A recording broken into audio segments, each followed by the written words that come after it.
Hola, buenos días a todos. Bueno, creo que vamos a empezar pues la segunda sesión de la mañana de hoy. Vamos a comenzar esta sesión plenaria. Es un panel de investigación sobre alfabetización mediática e informacional. Visto que me he comido la palabra alfabetización en la presentación. Bueno, pues nada, os damos la bienvenida y después de las sesiones de comunicación que hemos tenido a primera hora de la mañana, pues vamos a continuar con pues esta propuesta que trae o trata de traer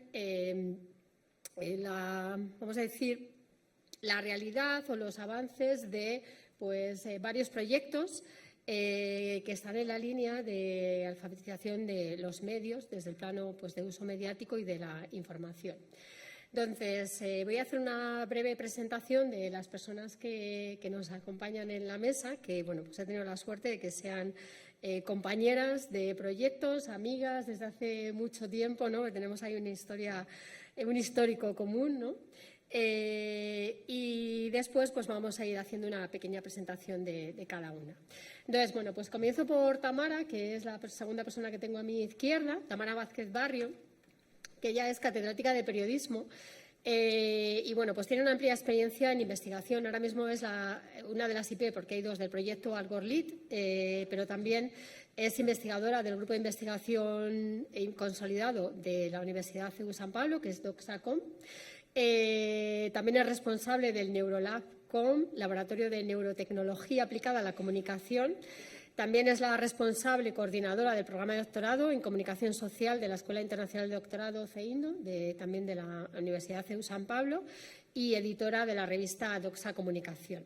Realmente Tamara tiene una amplia experiencia en investigación y en proyectos de investigación y coincidimos en el CEU hace muchos años y ya entonces estaba liderando junto con Luis Niño de la BDC, los proyectos. A su izquierda está María Sánchez Valle, también de la Universidad CEU San Pablo. Ella también es IP del proyecto Algorlit y también es profesora catedrática de la Universidad San Pablo CEU.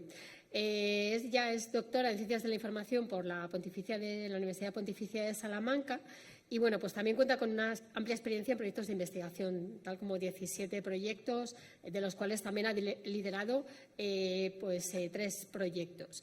Tiene 3 sexenios de investigación y tiene muchas publicaciones en diversos congresos y trabajos científicos. A mi derecha está otra compañera y amiga, Marilé Pretel, ¿no? Que, Marilé es también doctora en Publicidad y Relaciones Públicas por la Universidad Complutense de Madrid. Ella es máster en Marketing e Investigación de Mercados por el IED y también ha realizado un curso especialista en IA aplicada al marketing y la comunicación por IA.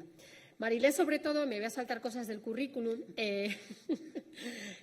ha tenido una larga trayectoria en el ámbito de la profesión publicitaria. Es decir, yo cuando conocí a Marilé hace también nos encontramos en el CEU hace muchos años, ella seguía trabajando en agencia y una de las personas que ha dado el salto después de un largo recorrido en agencia, se ha unido a la parte de investigación y ahora mismo está ya acreditada a profesora titular por la NECA, tiene su sexenio de investigación, es decir, que afortunadamente su carrera está consolidada en el plano académico y también ha compartido proyectos con Tamara, con María y también está presente en este proyecto de Algorlit, aunque hoy nos va a contar una vertiente más específica de este proyecto más dirigido a los seniors, ¿verdad?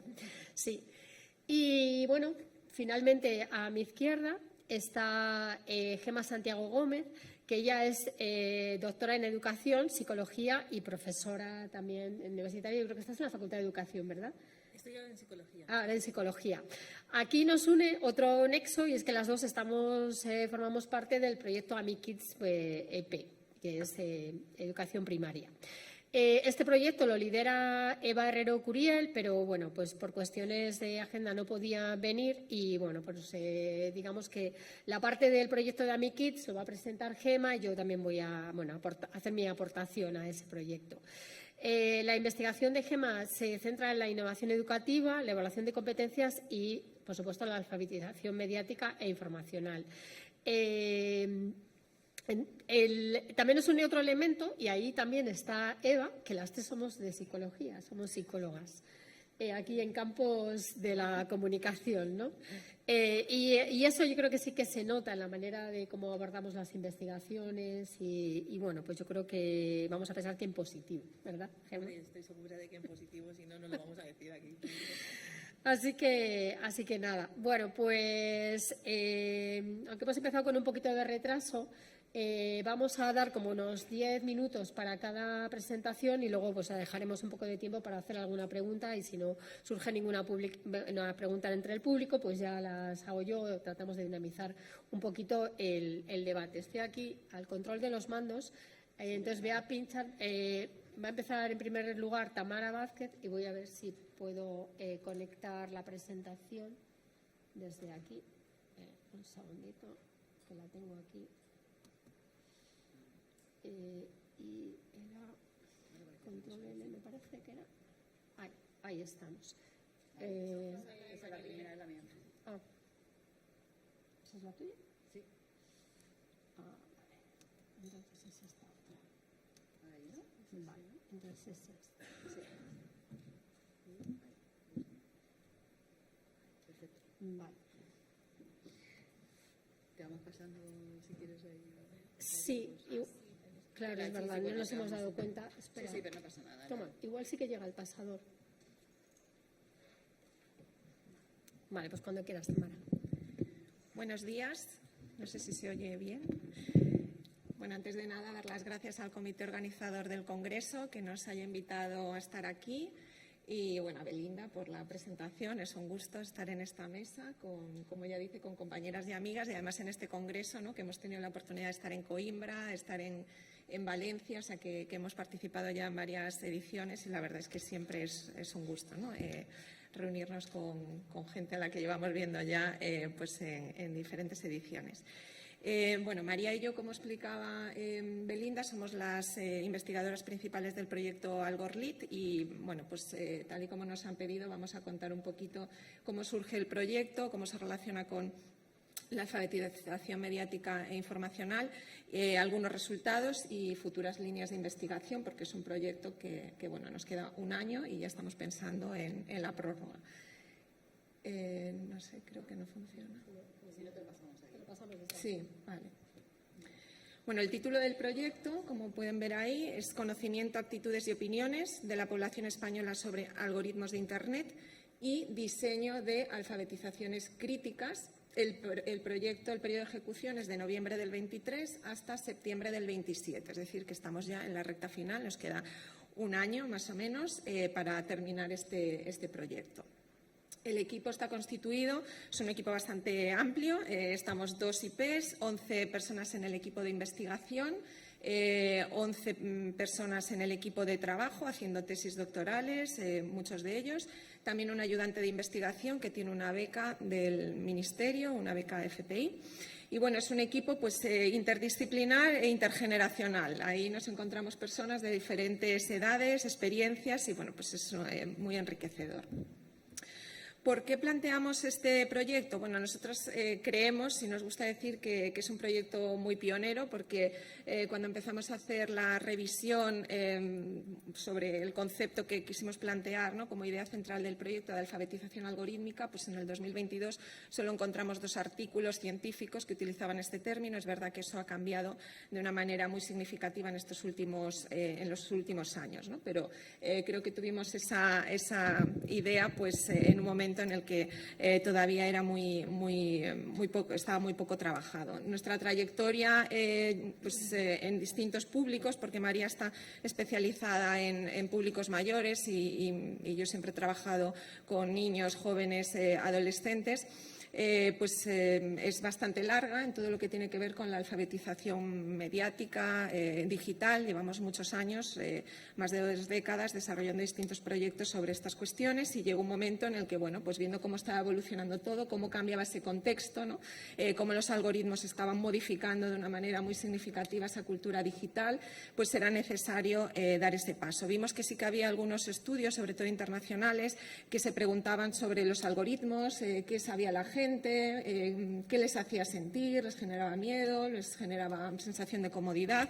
Y bueno, vimos que en España no estaba trabajado y entonces vimos ese hueco, ¿no? Y planteamos esta investigación. Está claro que los algoritmos no son neutrales, están condicionando nuestra manera de consumir información, muy vinculado también con todo el fenómeno de la desinformación, de la polarización, las cámaras de eco, bueno, todos conceptos que los que estamos aquí pues seguro que manejamos y estamos trabajando sobre ellos. Y entonces planteamos esta investigación para tratar de comprender pues, qué saben los ciudadanos españoles de diferentes edades. Queríamos abarcar el conjunto de la población frente a otros proyectos donde nos habíamos centrado más en esos nichos, ¿no? En los que cada uno estábamos trabajando, poder establecer esas comparaciones que, como luego María contará, pues son bastante interesantes, ¿no? Ver en públicos más jóvenes y mayores que saben y que entienden y cómo se sienten en este nuevo mundo digital. Entendemos que la alfabetización mediática pues hoy en día ya no puede, ¿no?, desarrollarse o no es posible hablar de alfabetización mediática sin hablar también de algoritmos e inteligencia artificial y este fue el planteamiento que hicimos. Planteamos objetivos científicos y objetivos de transferencia. Como objetivos científicos, que era el anterior, bueno, pues tal y como plantea el título, ¿no? Lo que queremos conocer o saber es la conciencia que saben los ciudadanos, la ciudadanía, sobre la presencia e influencia de los algoritmos, la percepción y reflexiones que hacen sobre ello, ¿no? Qué emociones, como decía antes, qué percepciones, qué valoración crítica les genera y también si tienen o no herramientas, ¿no? Este concepto que es bastante feo, traducido al español, del agenciamiento, pero bueno, no sé si hay algún término mejor o más adecuado a nuestro lenguaje, no lo hemos encontrado, ¿no?, para referirnos a esta capacidad, ¿no?, para comprender, cuestionar, actuar estratégicamente frente a estos sistemas algorítmicos en Internet, ¿no?, redes sociales, buscadores. Sí que había una encuesta previa del 2018 que bueno, nos ponía un poco sobre la pista esas hipótesis de las que partíamos, que el nivel de conocimiento era bajo, que la interacción del usuario con los algoritmos está moldeada por sus conocimientos. Eso nos llevaba a pensar que alfabetizar sobre este tema pues, podía dar muy buenos resultados. Pues que esta alfabetización permita a los ciudadanos tomar decisiones mucho más informadas y ser más, ¿no?, autónomos, podríamos decir.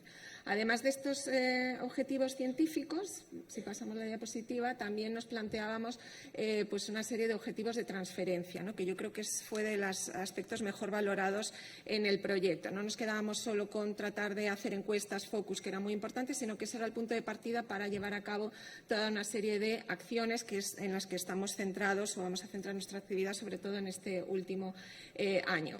Entonces, por eso en el título se plantea desarrollar un programa de alfabetización algorítmica crítica, ¿no? Queremos proporcionar al público una comprensión de los algoritmos de Internet, fomentar ese compromiso, proporcionar herramientas que les permitan protegerse contra la manipulación y promover el desarrollo de algoritmos justos y transparentes. Esto ya sé que es demasiado ambicioso, pero bueno, ahí estamos con nuestro pequeño granito de arena intentándolo. Las metas, por lo tanto, son entender cómo interactúan los ciudadanos con los algoritmos, investigar esas creencias y teorías intuitivas que sostienen los ciudadanos y formar a la ciudadanía y además lo que vemos es que hay que formar de maneras diferentes. A los mayores, a los jóvenes tienen diferentes necesidades, como ahora comentaremos. Y yo creo que ahora ya le paso la palabra a María, que va a contar un poquito la metodología y principales resultados del proyecto. Bueno, pues muchísimas gracias. Muchas gracias a la organización del Congreso, en concreto a Belinda. Lo que no ha dicho Belinda es que hemos trabajado mucho juntas y que yo he aprendido mucho de ella. De hecho, pues, sí, es verdad. Uno de los primeros proyectos financiados, en este caso por la Comunidad de Madrid, el primer proyecto financiado por una entidad pública fue con ella, la que estaba como IP, y yo formaba parte del equipo. y bueno, pues se lo agradezco siempre que puedo, ¿no? Vale, bueno, voy a contaros la metodología. Ya ha hablado Tamara de cuál es el objetivo de nuestro proyecto, que es conocer las opiniones, las actitudes y las percepciones de la población española, y en función de los diferentes objetivos específicos, pues hemos diseñado la metodología que aparece ahí, ¿no? De momento hemos hecho la revisión, bueno, no la hemos terminado, la revisión sistemática de la literatura, y digo que no la hemos terminado porque nos hemos encontrado con un problema. Si bien ha dicho Tamara antes, al principio no había prácticamente nada escrito sobre este tema. De hecho, escribimos un capítulo al principio del proyecto en el que detectamos que había, no sé si eran 7 artículos que hablaban sobre alfabetización algorítmica. Al hacer la revisión de la literatura nos hemos encontrado que en los últimos años esto ha crecido más que exponencialmente, de tal manera que ahora nos encontramos con 1.061 artículos de 2020 a 2025 que hablan sobre programas de alfabetización algorítmica. Y nos estamos ayudando de la inteligencia artificial para tratar de analizar estos 1.161 artículos, ¿no? Entonces, bueno, pues seguimos avanzando en eso y esperamos tener resultados dentro de poco. Hemos realizado grupos focales. Ahora voy a hablar de algunos de los resultados de estos grupos. También hemos hecho la escucha social, un social listening de la palabra algoritmo, que también voy a contar algunos de los resultados. Y vamos a hacer la encuesta a la población en general, aunque el proyecto está focalizando en 2 grupos, adolescentes y jóvenes y personas mayores, porque consideramos que son los más vulnerables. La encuesta va a ser a toda la población y tenemos pensado lanzarla ahora en el mes de julio, como muy tarde en septiembre. También vamos a hacer un mapeo conceptual con expertos utilizando una herramienta que nos permita hacer mapas de conceptos sobre recomendaciones para estos programas de alfabetización algorítmica, que vamos a poner en marcha en septiembre. Veréis que vamos a tener un mes de septiembre movido, ¿no? Y las 2 somos responsables del laboratorio de neurotecnología aplicada a la comunicación, que se llama Neurolab.com, y que está disponible para aquellos que quieran hacer investigaciones de este tipo. Y tenemos diseñado el experimento en el que queremos ver qué estados cognitivos y emocionales generan imágenes producidas por inteligencia artificial, y al mismo tiempo queremos testar el programa de alfabetización algorítmica que hagamos. Entonces, bueno, pues eso va a ser un poquito más adelante, no va a ser en septiembre, va a ser pues eso, en noviembre, diciembre, de tal manera que podamos completar el proyecto en la fecha que tenemos de finalización, que es agosto de 2027.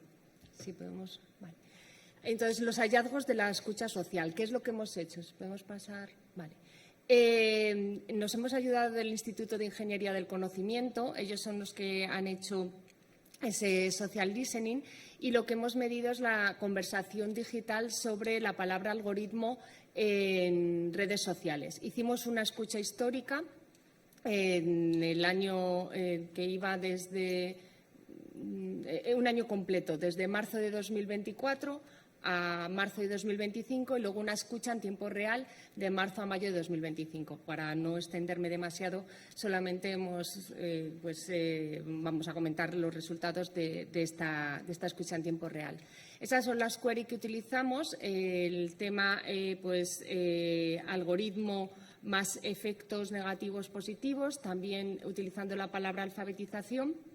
Y ese es el ecosistema en el que lo hemos mirado, que ha sido X, los medios de comunicación, Tumblr, blogs, foros, reviews, y también en Reddit y YouTube. Entonces, los principales resultados que hemos obtenido es que en total hay 761 millones de impresiones totales, 186.000 menciones totales, 42.000 autores únicos y un 121.000 alcance total. El promedio de seguidores es de 4,2K y el ratio de reposteo un 19%. Entonces, bueno, vemos que es una conversación que no está focalizada en pocos autores, ¿no?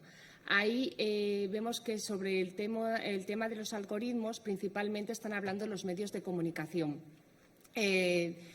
Frente a Twitter, ¿no? Bueno, X, el antiguo Twitter, que es el que lidera en las redes sociales y luego es más residual pues, en otras redes sociales y, por ejemplo, en los foros, demostrando que es más un tema de agencia de medios que realmente una conversación en redes sociales. Sobre los temas relacionados con esa palabra algoritmo, pues lo que vemos es que las menciones giran en torno a una polaridad. Por un lado, la adopción de la IA como una innovación y dentro del mercado, y así se asocia la palabra algoritmo con palabras como tecnología, herramienta, empresa, desarrollo, mercado, soluciones, estrategia e innovación. Y, por otro lado, el tema de los algoritmos gira en torno al impacto humano y el uso que se está realizando de él, ¿no? Cómo impacta en las personas, ¿no? Y así pues vemos experiencia, capacidades, usuarios, calidad, que son esas palabras que se unen, ¿no? a algoritmo frecuentemente. Y en cuanto a cuándo se ha conversado más en ese periodo de tiempo, pues coincide con el 13 de marzo, el 20 de mayo y el 27 de mayo, que coinciden con momentos en los que hay congresos relacionados con el tema, actividades relacionados con el tema de la inteligencia artificial que tienen un reflejo en los medios de comunicación. Y, como hemos dicho antes, son los medios de comunicación los que más hablan sobre este tema, por lo tanto, pues se muestra ahí también esa relación de la capacidad informativa que tiene todo lo que tiene que ver con la inteligencia artificial, los algoritmos. Y en cuanto al horario en el que más se habla de este tema, pues es de 9 a 10 de la mañana, lo que nos lleva a pensar que se trata más a nivel profesional el tema de los efectos de los algoritmos, incluso de la alfabetización algorítmica, que de entretenimiento, ¿no? Porque bueno, pues no es tanto en los fines de semana, sino en los días de diario, en esas horas laborales. Y en cuanto a qué generan los algoritmos, que quizás esta es la parte más importante del social listening, la mayoría de los comentarios, informaciones, todo lo que se ha escuchado en este social listening no tiene una opinión, sino que es neutro e informativo en un 83% de los casos, frente a un 15% de opiniones negativas en torno al tema y un 3% positiva. Y en cuanto a las emociones que genera, en la siguiente diapositiva, pues vemos que lo que más suscitan los algoritmos es ira, seguida de desprecio, alegría, sorpresa, miedo, tristeza y, por último, asco, ¿no? Entonces, bueno, pues, pero vamos, que la mayoría son neutras, son solamente ese 15% y en la que prevalece pues es la ira. Y ahí, en la siguiente, tenemos algunos de ejemplos en los que se manifiesta esas emociones. Entonces, por ejemplo, pues se manifiesta desprecio hacia los chatbots con contenido sexual evadiendo controles, el desprestigio del periodismo por la propaganda y los deepfakes. Y ahí hay pues una cita de uno de esos comentarios: la IA y los mensajes distorsionados han provocado un desprestigio tanto para la profesión como la sociedad. Los que manifiestan alegría lo relacionan más con las facilidades para el trabajo, ¿no? Como herramienta de marketing, diseño y para las gestiones de los eventos, una experiencia enriquecedora. Me ha encantado descubrir más sobre inteligencia artificial. Y sorpresa, pues, por ejemplo, el impacto judicial de la clonación de voz en víctimas, ¿no? Por primera vez, la voz de una víctima de homicidio habla ante el juez gracias a la IA, plantea preguntas urgentes sobre la humanidad, etcétera, ¿no? Entonces, bueno. Y, por último, parece que la conversación esto está basado en redes sociales. Podemos declarar nuestro género, si queremos o no, basado en aquellos que informan, pues es el 61% de los hombres frente al 39% de las mujeres los que más hablan sobre este tema, ¿no? Vale. Y bueno, esto nada, que no hay nadie realmente, un gurú, ¿no?, que se esté apropiando de este tema, igual que ocurre pues en otros ámbitos como puede ser el lifestyle, los viajes, ¿no? En este tema pues no hay un influencer individual, sino que, como hemos comentado antes, son más autores corporativos o gubernamentales en este caso, o los propios medios de comunicación. Esta última podemos pasarla, que si no me voy a ir mucho del tiempo. Y en cuanto a los grupos focales, en total hemos realizado 10 grupos de jóvenes y de mayores.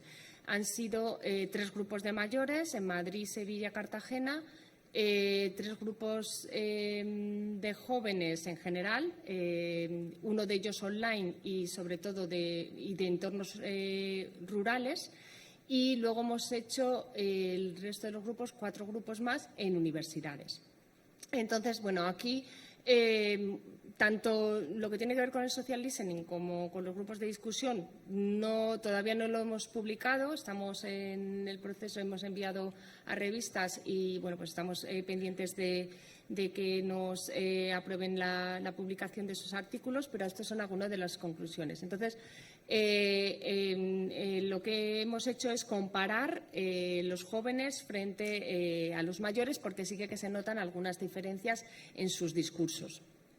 Entonces, los jóvenes es pues el ecosistema en el que habitan.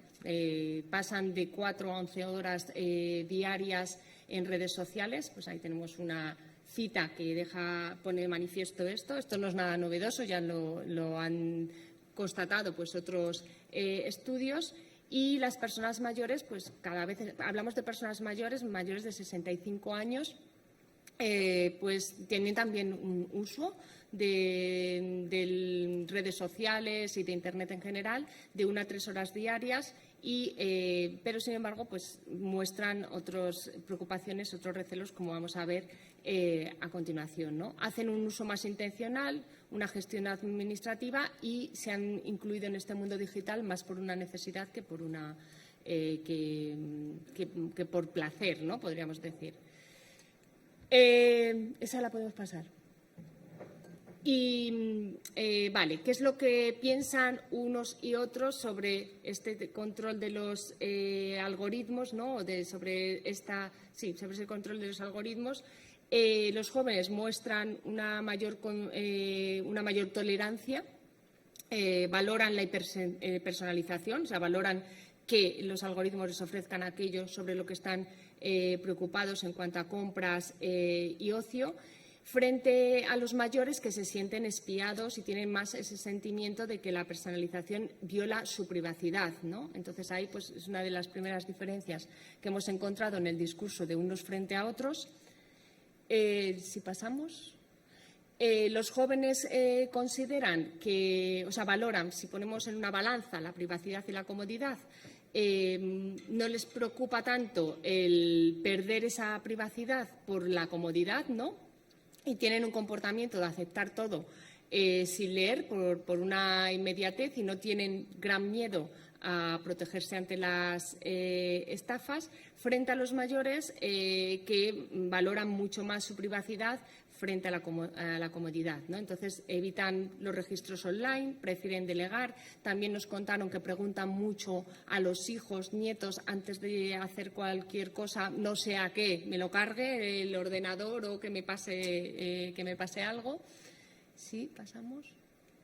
Y, bueno, pues ahí lo que vemos en azul, los jóvenes, y en marrón los mayores, quizás un exceso de competencia, de confianza, asumiendo que son nativos digitales y que lo tienen todo controlado. sí que revisan comentarios y contrastan con otras redes sociales o con Google cuando hay algo que les llama la atención y que consideran, sobre todo en el caso de las noticias falsas, y caen en microtendencias engañosas. Eso sí que lo comentaron.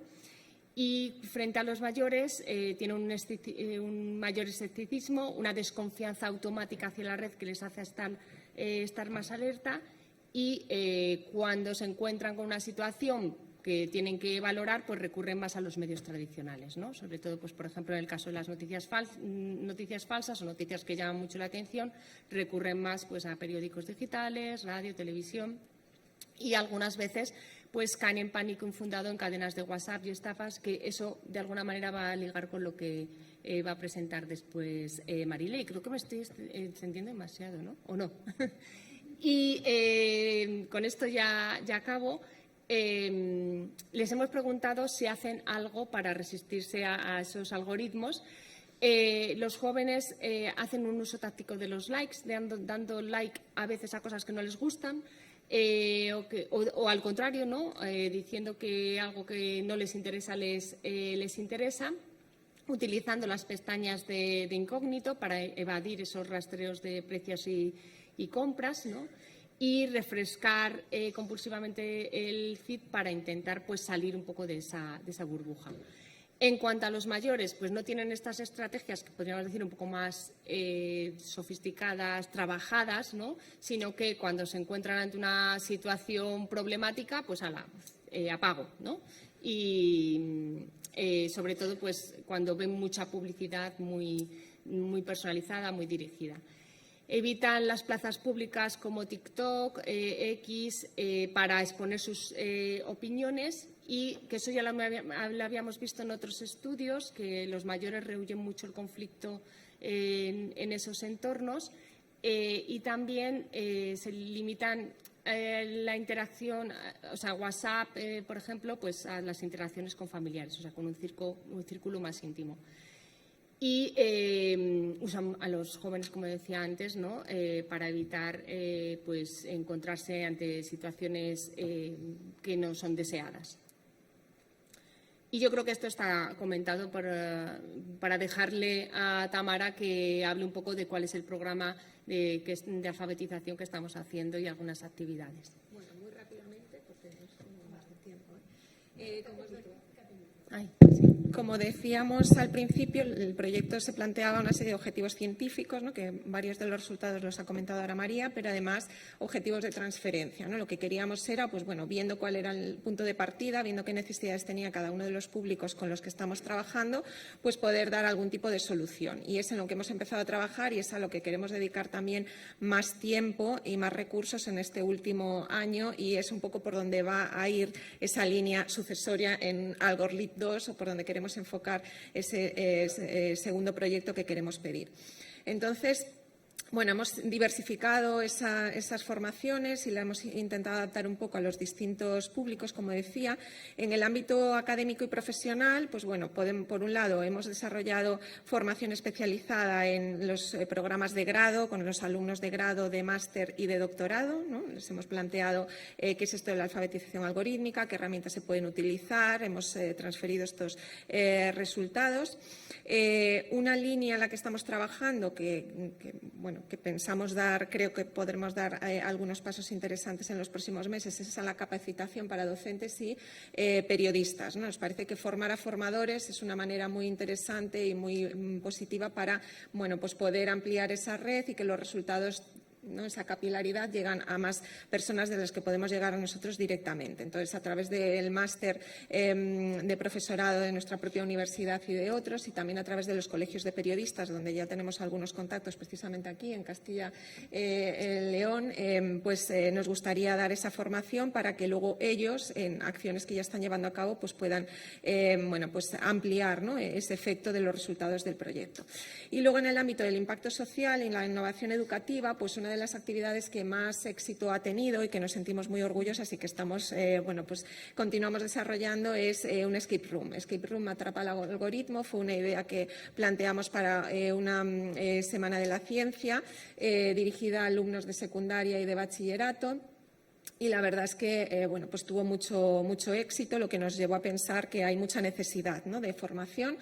Nos escribieron muchísimos colegios de Madrid muy interesados en poder participar. Ampliamos la actividad, que iba a ser un único día 3 para dar más cabida, y aún así pues muchos se quedaron fuera y bueno, pues iremos ampliando. En esa actividad planteábamos 3 pruebas diferentes y lo que estamos haciendo ahora es desarrollar nuevas pruebas y además también una aplicación para poder trabajarlo, bueno, pues de una manera más interactiva y además actualizando, y bueno, pues es una de las líneas, ¿no?, en las que estamos ahora mismo trabajando para los más pequeños, bachillerato, secundaria, bachillerato, pero también para universitarios, ¿no? Y en ese sentido pues participamos en el Congreso Cineco e hicimos también una adaptación de este escape room, pues en este caso para universitarios, y también asistieron varios profesores, ¿no?, y les gustó bastante la experiencia.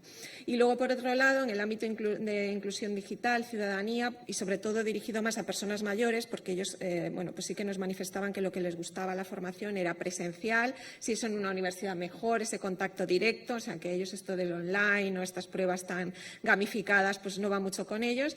Entonces hemos hecho también talleres, ¿no?, de IA para mayores.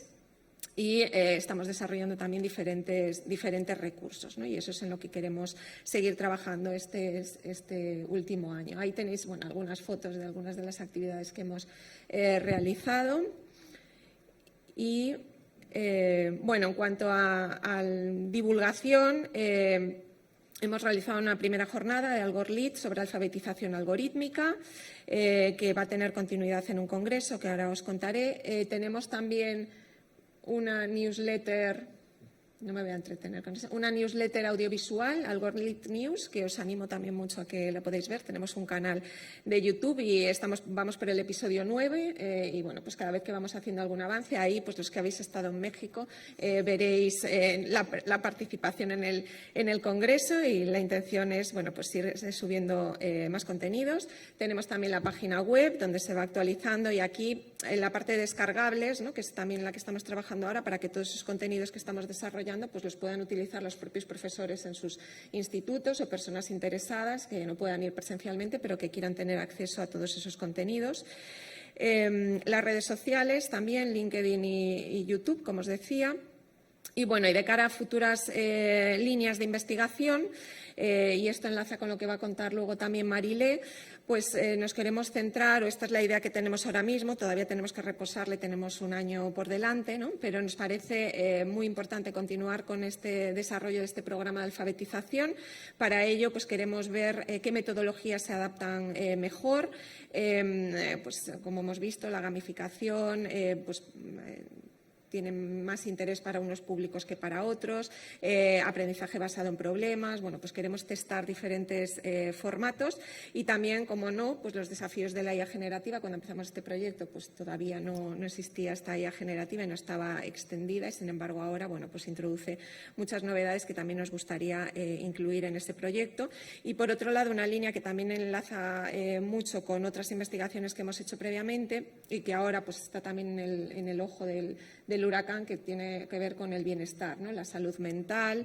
Hemos hecho otras investigaciones en paralelo a esta sobre estos temas, y bueno, pues creemos que poder demostrar, ¿no?, cómo esta alfabetización algorítmica, conocer cómo funcionan los algoritmos, si previene determinadas conductas, ¿no?, que tienen que ver pues con la comparación social, que hemos visto que está generando muchos problemas, enfermedades que tienen que ver con trastornos alimenticios, bueno, y otras cuestiones. Entonces, bueno, pues es otra línea, ¿no?, que también nos gustaría desarrollar. Y ya por último, y esto lo va a comentar luego Marilé, pero no quería terminar sin invitaros a todos al congreso que celebraremos para cerrar el proyecto. Será el 24 y 25 de mayo en Madrid. Ya está lanzado el Call for Papers, la posibilidad de presentar paneles. Tenemos también actividades culturales que yo creo que van a ser muy interesantes. Entonces, está toda la información en la página web, y nos encantaría pues encontrarnos con todos vosotros en Madrid, en la Universidad CEU San Pablo, en esa fecha, ¿no?, y que podáis presentar vuestros trabajos. Muchas gracias. Nada, muchas gracias a ti, Tamara, y a María. Creo que habéis hecho una presentación excelente del proyecto, y bueno, y me alegro además que hayamos tenido este espacio para poderlo conocer, porque bueno, pues hemos coincidido también en otro congreso y no ha habido tanto espacio para poder conocer de verdad el proyecto en profundidad, y en ese sentido pues me alegro mucho. Y vamos a a continuar de la mano de Marile Pretel, que nos va a presentar otra rama de este que conecta con este proyecto. Venga, cuando quieras, Marile. Muchas gracias. Bueno, lo primero, agradecer a Belinda y a este comité científico que me invite a esta mesa. Deciros que la culpable de que yo esté aquí sentada, hay aquí dos personas que me dirigieron la tesis doctoral, una es Belinda y la otra es María Sánchez Valle, así que, pues bueno, me siento afortunada de poder compartir hoy aquí esta mesa, ¿no? Y después de entrar integrada en este proyecto tan ambicioso que es Arborlit, y que ya estáis viendo las dimensiones que está y el calado que tiene, que es, la verdad es que muy interesante, y que todas las líneas de proyección. ¿Ponemos la...? Ay, sí, perdóname que me he distraído. Nada. Un segundito. Vamos a pasar al PDF, ¿no? Ya está. Eso es. Y ya ponerlo como... Ahí. Sí. Vale. Bien, si quieres voy pasando yo de... Sí, ¿puedes irlo pasando tú? Sí, lo paso yo. No pasa nada. Bien, nosotros dentro de... como estáis viendo, somos muy activos y hacemos muchísimas cosas, y una de las, como nos inventamos ya el último año que tenemos por delante del propio proyecto, ya empezamos a plantearnos y profundizar más en determinados temas, ¿no? Y retos que estamos teniendo. Entonces, una de las líneas que estamos madurando, porque esto es incipiente, o sea que nos encanta poder compartirlo aquí, ya sabéis que tenemos dos públicos en los que nosotros estamos viendo la necesidad de avanzar y profundizar en el conocimiento de ellos, ¿no? Con relación a todo lo que es el algoritmo. Y, las circunstancias de cómo se da de lo que es la longevidad, ¿no? De toda la problemática que sabemos que tenemos además como país, que cada vez más nuestra población está más envejecida, que además vivimos más tiempo. Se da unas circunstancias, una longevidad con la cual nos tenemos que enfrentar, y nos queremos adelantar un poco a qué situaciones ya se están dando a día de hoy y qué recursos tenemos que hacer y cómo tenemos que intervenir desde el punto de vista científico, ¿no? Entonces, una de las cosas que nos planteamos es precisamente en relación a lo que es la información relacionada con temas de salud, ¿no? Entonces, es verdad que es muy importante y no quiero dejar de darle importancia, aunque nosotros vamos a hacer el foco en otra cosa, que la desinformación en salud no solo es un análisis sobre si es un contenido falso o no, que habrá, sino que también lo que queremos nosotros, o la aportación que nos gustaría enfocar en nuestra próxima investigación, es quién lo emite, cómo se circula y cómo eso además tiene un doble calado, que es cómo está afectando a las decisiones personales de las personas sobre su salud, porque damos por certezas cosas que se circulan y que afectan realmente a nuestras decisiones, ¿no? Entonces, por eso hablábamos de la cuestión es qué ocurre cuando esa información se convierte en algo creíble. Es decir, que el foco no solo lo hacemos, que sí que hay, ahora avanzaré mucho investigado sobre la emisión de fake news y noticias alrededor de, pero nosotros queremos aportar, que es lo que estamos viendo, que no se está analizando, cómo una vez que esa información llega a ese tipo de consumidor, cómo le está afectando, qué decisiones está tomando al respecto una vez que recibe esa información, ¿no? Entonces, nos hemos visto lo que estamos viendo en todo lo que estamos gestionando sobre la revisión bibliográfica que hay, que esta información no opera de forma aislada, sino que estamos cómo circula, cómo se está generando. Hay mucha intervención de muchos portavoces, muchas veces no legitimados, que hablan sobre temas que afectan a la salud de la población, ¿vale? Entonces, digamos que este contexto, además, claro, crece porque la población cada vez vive más. Se habla de que las personas que nacen ahora tienen una expectativa de vida de 120 años. Entonces, imaginaros, ¿no? O sea, que es que nos enfrentamos a cosas que desconocemos, porque no hay ningún recurso ni nada que sepamos qué pasa a partir de... Si la expectativa de vida ahora mismo está en España en 85, 90, imaginaros de los que hay los que estamos ahora, pues imaginaros en ese vacío que hay de necesidades y cómo va, de importancia que va a tener todo lo que las decisiones que tomemos sobre nuestra salud, ¿no? Y ahí es donde interviene. Entonces, bueno, pues esto se agrava además con, como la OMS ya hemos visto que es un organismo que interviene lógicamente en estas cosas, ha descrito toda esta infodemia como una parte necesaria de tener como conocimiento alrededor de ello, ¿no? Entonces, es verdad, y esto es otra reflexión que compartimos con vosotros, que la edad es importante. No quiero caer en el edadismo, no es decir que esta población adulta no tenga herramientas para poder a lo mejor gestionar este tipo de información, porque estamos viendo que afecta a todos los grupos poblacionales, o sea que no es algo que se suscriba solo a un público vulnerable. En este caso no hemos enfocado en el tema de longevidad, pero lógicamente nos estamos dando cuenta de que eso es mucho más transversal, ¿no? Y que con el desarrollo que va teniendo sí que va a ser muy importante en las generaciones jóvenes que tenemos ahora mismo, ¿no? Entonces, digamos que ahí hacemos foco ahora mismo por la necesidad que hay más inmediata en esta parte de población adulta, pero la realidad vemos que tiene un alcance muchísimo mayor, ¿no? Entonces, ¿por qué? ¿Dónde vemos la oportunidad, dónde podemos contribuir en algo tan importante para nosotros en esta línea, ¿no? Lo que hemos detectado por ahora es que sí que es verdad que hay bastante documentación en relación a la carga informativa que hay. O sea, lo que se está investigando ahora mismo, o lo que hay bastante información es sobre el emisor. Pero realmente, y si habéis visto como han comentado mis compañeras en Argolid, lo que estamos viendo es el efecto en la población de todo eso que está ocurriendo. O sea, que estamos viendo el otro margen de lado. O sea, sabemos que hay mucho en generador, pero ¿qué está ocurriendo cuando eso afecta a nuestras propias decisiones, ¿no? Entonces, de ahí el que vemos que ahí sigue faltando y es muy necesaria todas las aportaciones, todas las investigaciones que se puedan desarrollar en este sentido para paliar esa falta, ¿no?, de conocimiento y intervenir de una manera más evidente, ¿no? Además, otro punto que es que queríamos plantearlo, sobre todo por el lema, ¿no?, del leitmotiv que tiene este congreso, es también entendamos esta parte ética de responsabilidad compartida entre todos, o sea, que no es cargar en el consumidor, ¿no?, quien recibe esa información.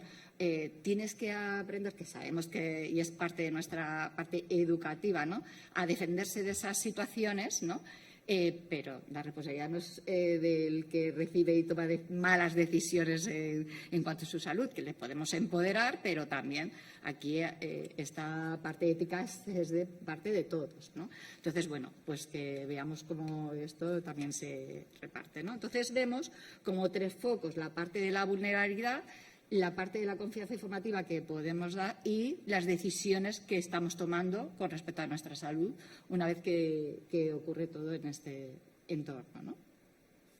Bien, nosotros estamos viendo diseños metodológicos que tenemos que revisar. Aquí ponemos cosas que sabemos que a través de entrevistas, a través de focus, de hablar con los públicos implicados, porque hay muchos actores en el mundo de la salud. Y otra cosa que detectamos, y ahora veréis más adelante, es también que esto implica a la legitimidad de quien habla, de quién puede hablar realmente en términos de salud, que son los sanitarios. Entonces, también nos gustaría, viendo toda la problemática que hay además alrededor de ellos, ¿no?, esa falta de legitimidad, que estoy segura de que muchos de aquí, cuando ya como docentes, también lo sufrimos, porque se nos cuestiona muchas veces en clase: uy, pero es que la IA me dice algo, ¿no?, que contradice lo que tú estás explicando, ¿no?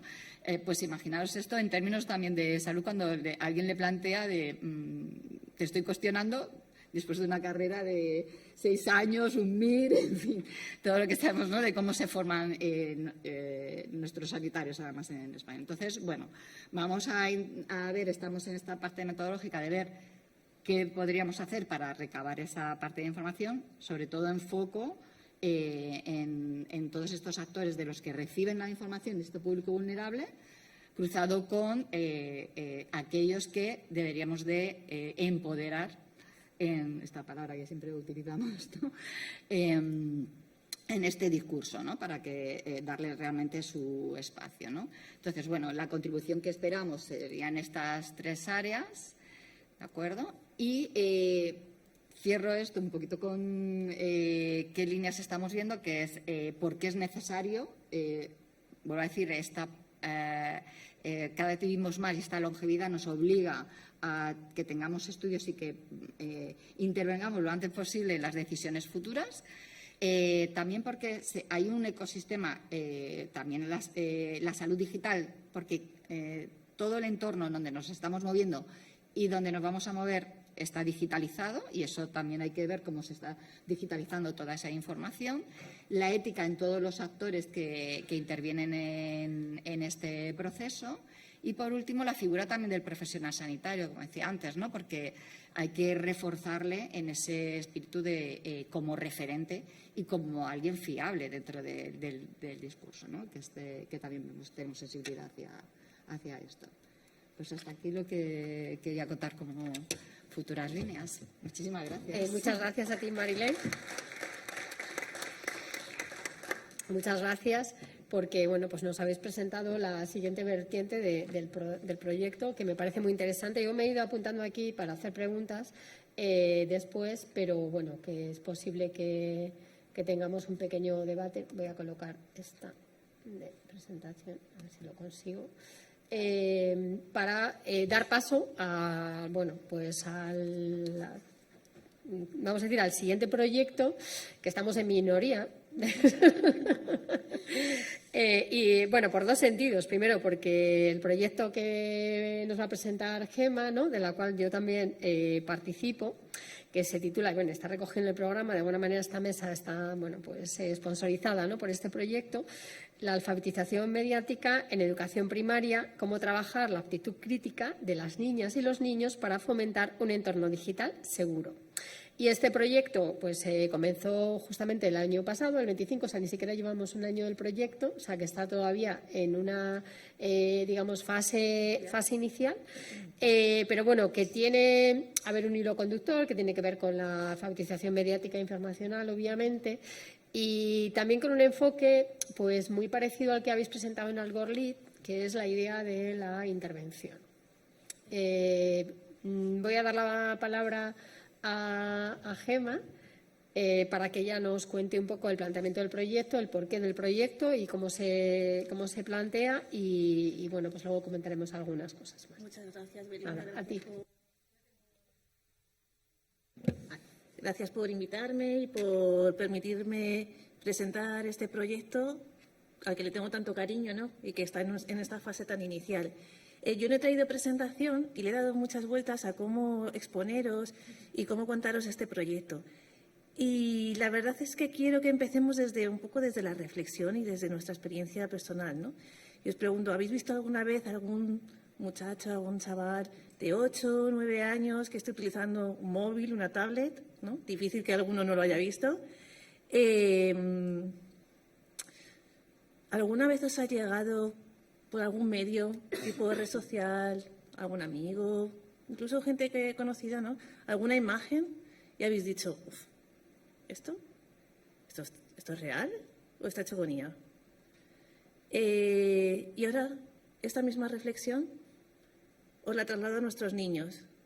Los niños serán capaces de identificar si esa imagen es real o no. Esos niños serán capaces de entender qué objetivos muchas veces se tienen esos creadores de noticias que no son reales, que son falsas, con qué objetivo la van a distribuir, ¿no? Y desde este punto es de lo que vamos a hablar hoy y desde el que nace nuestro proyecto, que os voy a intentar contar de forma bastante sencilla, ¿vale? ¿En qué situación nos encontramos? nosotros nos vamos a centrar sobre todo en niños de primaria, ¿no? Quiero enfocar un poquito el contexto y cómo son nuestros niños de primaria. Estamos hablando de niños entre 8, 12 años aproximadamente, ¿vale? Estamos en esta franja de edad. ¿Qué sabemos? Que los niños utilizan los medios de comunicación digital y los dispositivos de forma más o menos habitual. De hecho, si valoramos dependiendo de franjas de edad, no me voy a meter demasiado en datos, luego si queréis los podemos retomar, sabemos que dependiendo de las distintas franjas de edad, el dispositivo es bastante habitual. A los 11 años hay un gran número de niños que tienen su propio dispositivo. ¿Y cómo lo usan? Pues lo utilizan mucho en el ámbito del ocio, lo utilizan mucho en las redes sociales, TikTok, WhatsApp, bueno, YouTube también, ¿no? Entonces, ante este contexto, nos preguntamos, ¿y dónde aprenden los niños a utilizar los medios de comunicación digital? ¿Y cómo lo hacen? ¿Y qué saben? Y entonces, a partir de aquí surge nuestro proyecto, que es el desarrollo de la competencia AMI, ¿no? Como hilo conductor, en educación primaria para fomentar precisamente una actitud crítica. Y no solo en cualquier contexto, sino sobre todo nos interesa el entorno digital. Vais a permitir que vaya leyendo un poquito mi chuletilla, pero básicamente, ¿qué es lo que hemos hecho? Pues dentro de este contexto nos planteamos qué demandas, ¿no? ¿Cuáles son nuestros objetivos dentro de este proyecto? Pues centrarnos sobre todo en la atención primaria, en los cursos de primaria, en los últimos ciclos, identificar distintos aspectos. Primero, qué necesidades tienen los profesores como elemento clave, ¿no? Que están en contacto con nuestros niños y que tiene además esta función directa de formar a los niños. A partir de aquí también nos planteamos como objetivo ser capaces de desarrollar distintas programaciones didácticas que sean capaces de desarrollar algo que decimos a veces muy fácilmente, ¿no? Que es cómo se desarrolla una competencia. Y el desarrollo de una competencia en el ámbito de la formación es el máximo nivel, ¿no? Pues seamos capaces de crear una serie de elementos, de propuestas que sean realmente prácticas, que atiendan a sus necesidades y que seamos capaces de llegar a desarrollar esa competencia. Además, queremos evaluar, ¿no? Porque si no, en un contexto tan cambiante, queremos saber cómo son nuestros niños, qué conocimientos tienen ahora mismo sobre alfabetización digital. Y es justamente ahora donde estamos, ¿no? Estamos haciendo ese diseño de cuestionario y de herramientas de evaluación. Y finalmente, pues, ¿cuál es el objetivo final de este proyecto? Hay un aspecto muy importante que queremos destacar y es la transferencia, ¿vale? Hay un elemento clave que no queremos finalizar solamente en los objetivos de investigación, en el método de investigación y en los datos, sino que queremos también crear de forma práctica unidades didácticas para profesores, intervenir con los medios de comunicación como elemento clave y principal para que nuestros niños sean capaces de aprender dentro de estas nuevas tecnologías y las competencias digitales, ¿no? ¿Cómo lo hemos hecho? Nuestra metodología de investigación es un método mixto. Esto quiere decir que vamos a utilizar datos cuantitativos y datos cualitativos. Por un lado, haremos entrevistas en profundidad, donde intentaremos, sobre todo al profesorado, ¿no? Entraremos en las aulas de nuestros niños para conocer a los profesores y hacer esas entrevistas en profundidad que nos permitan saber qué saben, qué necesitan, ¿no? En qué circunstancias están realizando su formación y en qué circunstancias están desarrollando esta competencia con los niños. Por otro lado, y es donde aquí estamos ahora mismo, estamos diseñando un cuestionario específico para poder evaluar a estos niños, porque en el ámbito de las herramientas todavía estamos un poco verdes, vamos a decir, todavía nos queda mucho camino que recorrer.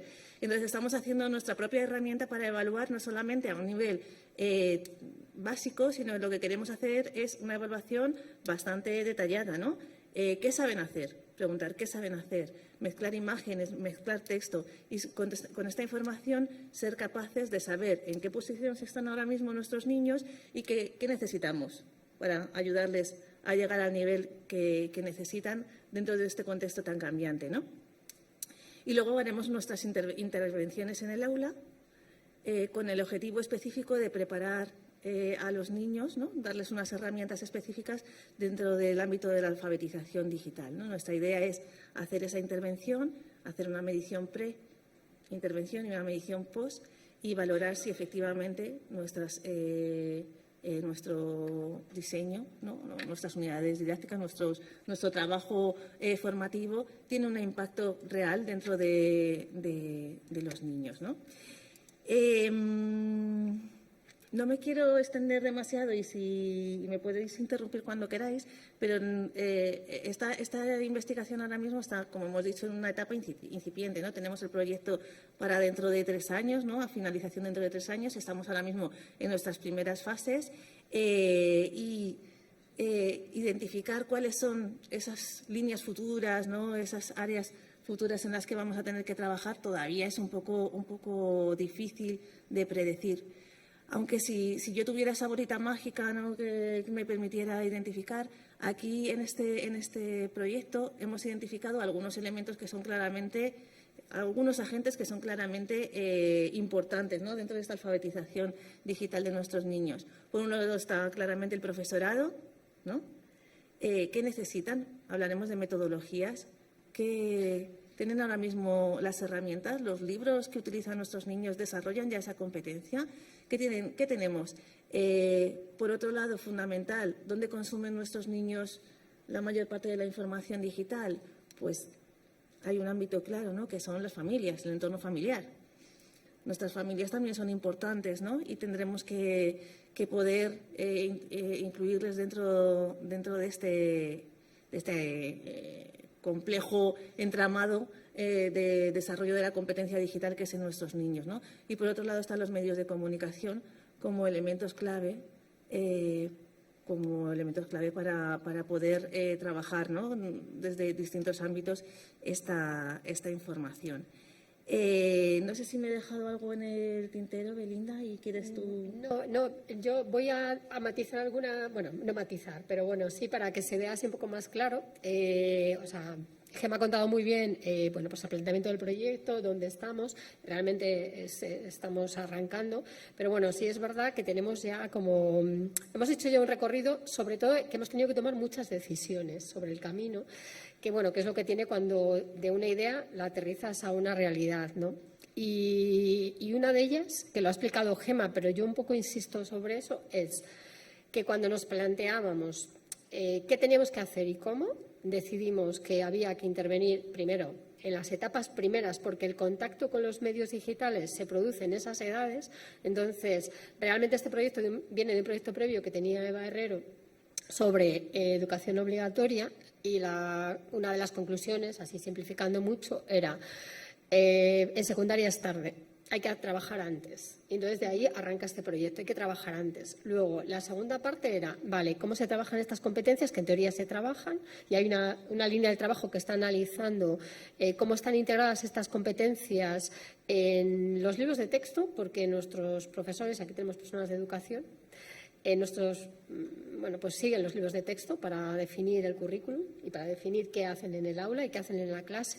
Y eso lo estamos mirando. Y luego la otra pregunta que nos hicimos fue, vale, si queremos trabajar estas competencias con esta idea de evaluar, pero para actuar, pero que no nos quedáramos. O sea, una de las cosas que trabajamos mucho, yo estuve con Eva trabajando mucho en todo el proceso de idear el proyecto, ¿no? La parte metodológica, yo decía, ¿para qué vamos a evaluar? Si aquí lo importante es actuar. Un poco muy en la línea de lo que nos han presentado el equipo de Tamara y Marilé, que es esa investigación pero acción, porque si no, quiero decir, hay muchas investigaciones que nos están diciendo lo mismo, ¿no? Y a la hora de definir cómo íbamos a actuar, pues planteamos, ¿qué nos vamos? Sí que es verdad que el estudio lo vamos a hacer en los colegios, pero no queríamos centrar la herramienta en un elemento académico. Entonces, lo que hemos hecho, una de las decisiones fue coger escenas de situaciones de medios digitales. y trabajar con esas escenas para evaluar, y no en el sentido de un cuestionario que pregunta qué haces, no, en el sentido de herramienta de evaluación, de esta es la situación, está hecho en formato tipo test y hay Desde tres la comprensión, opciones. desde la experiencia, ¿no? Si tú tuvieras Claro. si tú te encontraras esto, ¿cómo actuarías? ¿Qué Claro, harías? porque era una idea de evaluar en situaciones lo más cercano posible a la realidad. Dicho esto, claro, la realidad en el entorno digital, el abanico, pues es muy, muy, muy amplio. ¿Y qué hemos hecho? Bueno, pues para que el instrumento tenga un mínimo de, vamos a decir, fiabilidad y validez de medir lo que pretende medir, lo que hemos hecho ha sido elegir unas cuantas competencias. O sea, el abanico de competencias es amplísimo. No podemos pretender, al menos en este proyecto, con los medios que tenemos, con las posibilidades que vamos a tener de intervenir en el aula, al final hemos elegido como 3 dimensiones de esa alfabetización mediática e informacional y hay otras muchas. O sea, por ejemplo, la de los algorítmicos, la IA, no la hemos metido. Y estuvimos discutiendo si la incluíamos o no la incluíamos. Pero, ¿qué ocurre? Que estamos hablando de... O sea, esto no quiere decir que no lo estén utilizando en esas edades, ¿eh? Porque si te coges el discurso espontáneo te dicen, mira la IA. O sea, sí, textual. Pero se nos iba como un poco el foco. Y entonces es verdad que hemos tenido que sacrificar, pero bueno, con la idea de que en el futuro podamos seguir integrando. Más. Sí. Pero luego hay muchos puntos de conexión. Yo creo que lo que hemos visto, porque vosotros explicabais el gran éxito de vuestras acciones del escape room. ¿Por qué? Porque hay una necesidad de herramientas. O sea, hay cosas, porque hay muchas cosas, hay determinados sitios que hay publicados herramientas para los profesores, pero los profesores en su día a día, o sea, no les da tiempo a ponerse a investigar, a buscar, a coger materiales, a adaptarlos, etcétera, ¿no? Y esa también es uno de los objetivos, ¿no? Es hacer como Si mini me píldoras. permites, Sí. en relación a eso, cuando hemos revisado los libros de texto, ¿no? Sobre todo los libros de lengua, que es donde se suele desarrollar o donde está esperado que se desarrolle esta competencia, lo que hemos encontrado es que hay algunos conceptos básicos muy a nivel teórico, pero falta, dentro de todas las editoriales que hemos visto que se utilizan más o menos en España, hemos hecho una revisión bastante profunda, falta metodologías didácticas para los profesores que les permita profundizar con más detalle sobre el desarrollo de esta competencia, que no se quede algo a nivel teórico. Y esto es uno de los aspectos principales que se van ya identificando dentro de este proyecto, ¿no? Que es esa necesidad de herramientas para precisamente poder ayudar a los niños, ¿no? Sí, pues nada, esto de moderarme a mí misma no es bueno. Porque estoy viendo que nos queda como 5 minutos para la pausa del café. Así que, bueno, yo tengo aquí apuntadas algunas cosas, pues para hacer alguna pregunta, pero creo que lo más adecuado es que lancemos a las personas que nos están aquí escuchando, abramos los micrófonos para que, pues hagan preguntas. Y ahí hay una y aquí hay otra, ¿vale? Bueno, muchas gracias por la presentación. Yo tengo 2 preguntas para el equipo de AmiKids. La primera es básicamente solo para entender la línea metodológica. Si será un estudio cuasi experimental o experimental, me refiero a si habrá un grupo de control para el post hacer un comparativo, ¿se tiene eso previsto? Porque sería muy interesante ver cómo reacciona un grupo u otro, y esa es la primera. La segunda pasa por la línea de, ¿tienen más o menos idea de con qué contexto llegarán? Y digamos también el rol de los padres, ¿cuál será? Porque bueno, hay especialistas que hablan de que debiese de ser en un mundo ideal, ¿verdad? Por supuesto, impensable que, por ejemplo, un niño menor de 14, 15 años tuviese ya su propio smartphone, pero ustedes tienen que versarse en la realidad contextual que es y no la que debiese ser. En ese orden de ideas, a mí me encantaría que realmente los niños tuviesen completo desconocimiento de manipulación de redes sociales, por ejemplo, pero eso no ocurre. Entonces quería saber cómo se integrará la visión paternal y y el deber ser, o sea, ese enfoque metodológico de decir, vamos a estudiar a niños que tienen smartphone, ¿no? Y que lo utilizan, pero sabiendo que pues estamos enfrentándonos a un contexto que no debiese de existir por las circunstancias que no son lo recomendable de acuerdo a muchos expertos. No sé si me enredé un poco, perdón. No, no pasa nada. Si quieres contesto yo la primera y tú a la segunda parte. Sí, si quieres. Vale, sobre el diseño. Es un diseño cuasi experimental. Quiere decir que elegimos un aula completa y aplicamos a todos los niños que, que accedan con el consentimiento paternal, etcétera, al estudio. ¿Esto qué significa? Nosotros no podemos controlar, o sea, no hay un grupo control y aleatoriamente cae en el grupo experimental, en el grupo control, porque los grupos ya están formados, entonces no podemos asegurar la aleatoriedad de si estás en el tratamiento o no, y por eso el diseño es cuasi experimental, porque los grupos están formados. ¿Cómo vamos a hacer ese control? Pues según un post-test. De hecho, la herramienta que tenemos está desarrollada en paralelo. Es decir, hay un pretest y un post-test que son formas paralelas. Es decir, que cuando hemos hecho las preguntas son muy semejantes, pero en escenarios diferentes, para poder hacer esa evaluación de antes y después. Pero está hecha se va a realizar, porque esta parte todavía no está hecha, con las mismas personas antes de la intervención y luego después de la intervención. Vamos a dejar pasar 4 semanas entre una prueba y otra prueba, o ya no sé si desde la intervención y la segunda prueba, eso yo no lo tengo muy claro. Desde la intervención, luego después la segunda prueba. A la segunda prueba. Y una de las cosas que vamos a mirar también es que si esa intervención que versará sobre una de las dimensiones que estamos midiendo se extiende a otras. Es decir, si tú le estás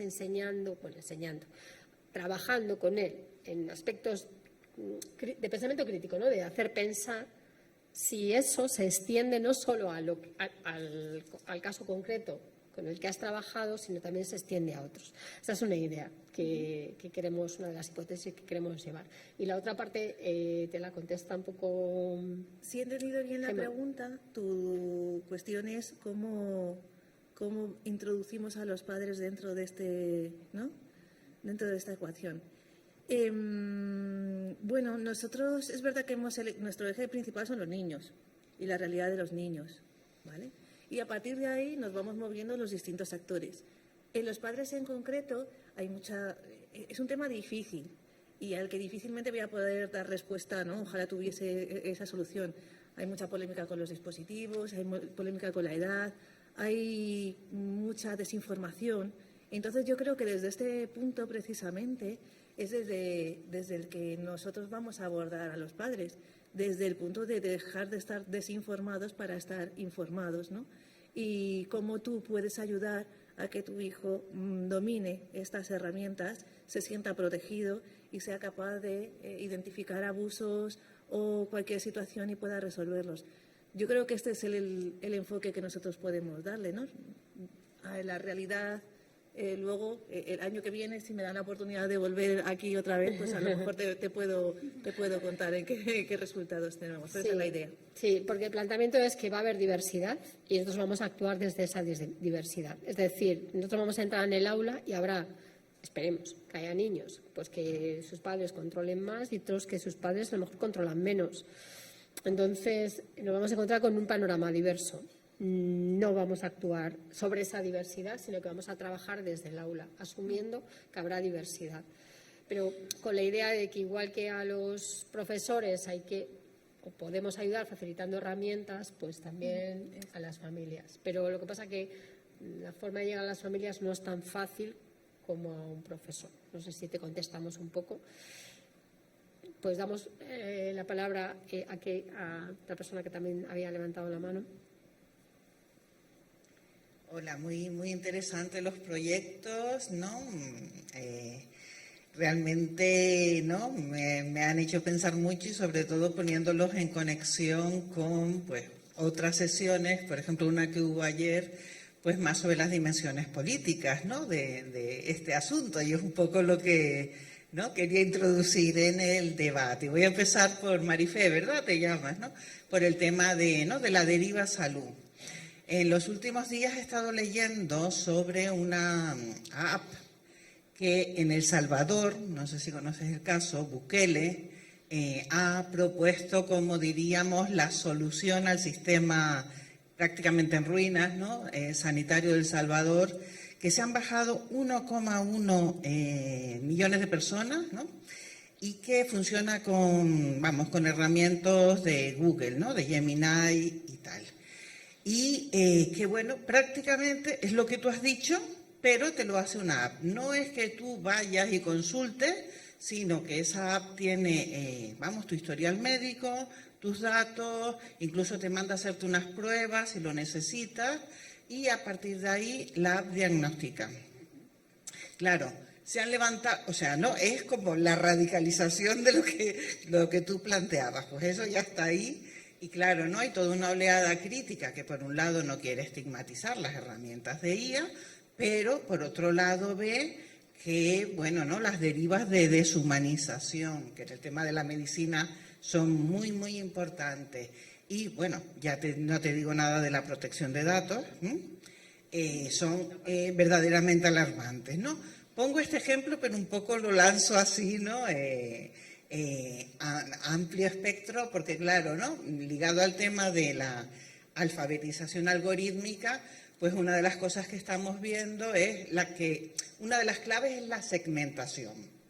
Y de hecho, en la ponencia, la de ustedes era sobre todo, claro, ¿no? Generación, ¿no? La generación que tiene sospecha, la generación joven que hackea, ¿no? El algoritmo. Claro, eso nos priva totalmente, simplemente la estrategia de segmentación de públicos de los algoritmos, de poder plantear cualquier problema político relacionado, lo voy a decir así, ¿no? Con el bien común. ¿Cómo abordamos eso en la alfabetización algorítmica, ¿no? Bueno, son yo creo que las preocupaciones que estamos teniendo. Claro, yo soy de ética y filosofía política, de si lo mismo estamos viviendo con esta conjunción de redes sociales, sociedad digitalizada y sobre todo la proliferación en 2 años enorme de herramientas de IA, si estamos teniendo un momento, lo voy a decir así, Oppenheimer, ¿no? ¿Recuerdan, no? La película, ¿no? Ese momento de la tecnología nuclear, ¿no? Y cómo nos ha aterrado, ¿no? Y nos sigue aterrando, ¿no? Durante décadas con la IA. Sobre todo, claro, porque aquí hay proyectos, los voy a llamar así, autoritarios y totalitaristas muy fuertes detrás de todo esto. O sea, tenemos tecnoligarcas, ¿no? Tenemos ya libros, manifiestos, ilustración oscura. Entonces, ¿no? Un poco ven que algo como, ¿no? Un marco más fuerte, que claro, cada una está especializada, además la mayoría son psicólogas, ¿verdad? ¿No? Nosotras dos. ¿Ustedes dos y ustedes? Comunicación, psicología, ¿no? Entonces, claro, ¿no? Lo interesante de estos congresos, que aprendemos unas de las otras, y claro, ¿no? Un poco aquí yo el pepito grillo de la sospecha, pues, más política, ética y política, ¿no? Pues nada, por si queréis decir algo, pero bueno, ¿no? Pues, sí, para ustedes, Marilén. Sí, bueno, es que las dimensiones que coge todo lo que... a ver, nosotros aquí en este foro hablamos desde el punto de vista del ciudadano, ¿no? Y de todos los públicos vulnerables, pero cómo interviene en la inteligencia artificial el desarrollo y además en nuestro campo, hablamos de determinadas IAs, pero hay muchísimas, depende, en medicina se utilizan otras, es decir, que vamos a encontrarnos, por eso hay que formar y ser conscientes de a qué te enfrentas como ciudadano en todo ese entorno.